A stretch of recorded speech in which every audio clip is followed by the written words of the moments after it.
Welcome to episode number 4 of the Do-It-Yourself Alaska Hunting video series. In this video, we'll take a look at the biggest expenses in planning a do-it-yourself hunting trip in Alaska.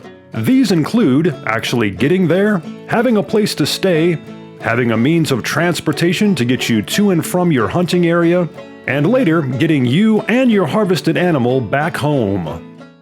This video is brought to you by the Hunting for God, Fishing for the Lord series of books. Come along on an unforgettable adventure for the soul. Learn more and order your copies today at Amazon.com by clicking on the link in the video description below or by visiting 3minutesoutdoors.com. To begin, there are a couple of different options for just getting to Alaska in general before heading off to a more specific location for your hunt. This is another reason to plan your trip as far in advance as possible. Plane tickets are significantly cheaper when you buy them many months ahead of time, and airlines often have big discounts that come up at different times throughout the year, especially in the off-season. Another major way to cut your airfare is to immediately get an Alaska Airlines credit card. Now, this is not a paid advertisement, but simply the facts. Upon approval, you'll get a significant number of free travel miles, and, most importantly, you'll receive a companion ticket, which essentially is a 2-for-1 airfare discount, which renews every year. The savings add up fast and can cut costs immensely. If you have a similar miles plan with a different creditor, get the details and take advantage of it. You can save hundreds and even thousands of dollars when it's all said and done. Of course, use your head. Don't do anything crazy with your credit card just to get to Alaska. An additional travel expense for those who fly to Alaska may be that of renting a vehicle. This cost, too, can be greatly reduced by planning way ahead of time and being realistic. Don't over-rent if you can help it. Based on your well-researched travel plans and targeted hunting area, rent the most economical vehicle you can for your specific needs, whether it's simply getting you around town to run some errands or heading out to the backcountry for a road system hunt. Learn to do more with less, as that's the name of the game for a do-it-yourself Alaska adventure of any kind, especially when you're on a tight budget. A fun and exciting alternative to flying to the Great Land and having to rely on a rental car, truck, or RV is loading up your own trusty vehicle and hitting the road. Driving the Alaska Highway is perhaps one of the most memorable and adventurous ways to get to and explore the 49th state. You'll experience spectacular scenery, see lots of wildlife, and also have abundant fishing and hunting opportunities along the way. Naturally though, if you plan on hunting your way up and through Alaska, you'll need to get very familiar with the regulations that apply to each particular area and game units along the way, as they can vary considerably. If you have the time and are up for the adventure of a lifetime, I highly recommend an Alaska Highway road trip. Naturally, the cost of fuel will add up, but it can still come out much cheaper than airfare when it's all said and done.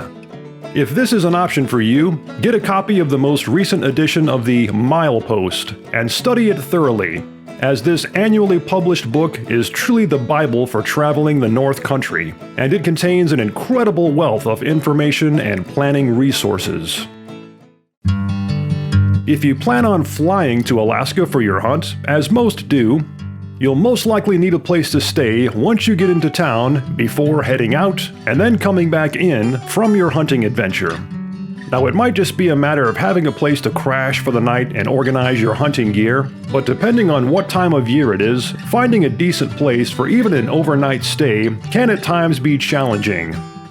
A hotel, motel, or bed and breakfast that may go for around $90 a night during the off-season in Alaska can easily cost you $200 or more during the peak summer and fall months. So again, plan in advance as far as possible to ensure that you have a place to stay, which will also serve as a way of saving some significant cash. Another important transportation-related decision to make is in regard to hunting either the road-accessible areas of Alaska or getting way off the beaten path by other means.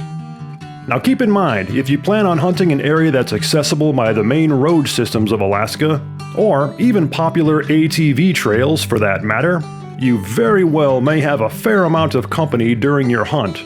However, that's not always such a bad thing, especially if you're not comfortable being totally isolated from the rest of humanity.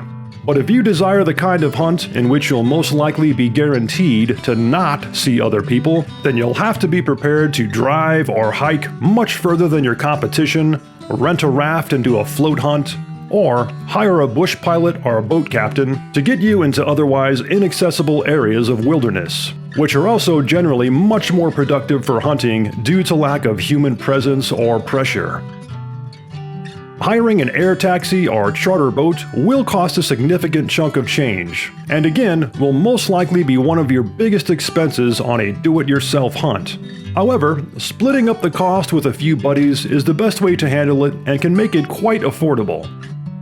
If you do plan on hiring a transport service, research them well, read reviews, ask around on reputable Alaska hunting forums or travel service websites such as TripAdvisor, and book your flight or boat ride as far in advance as possible. A very popular and incredibly fun do-it-yourself option is doing a float hunt. You'll have the cost of raft rental and hiring someone to drop you off and pick you up along the river, but it's an absolutely fantastic way to explore the Alaska wilderness and get into some great hunting locations. In the next video in this series, we'll be having a look at the topic of how to properly care for your harvested game animal while out in the field and how to get all the meat back home to the freezer. So stay tuned and be sure to subscribe to this channel. If you'd like to see more videos like this one, be sure to subscribe to this channel and check out the 3 Minutes Outdoors website at 3minutesoutdoors.com.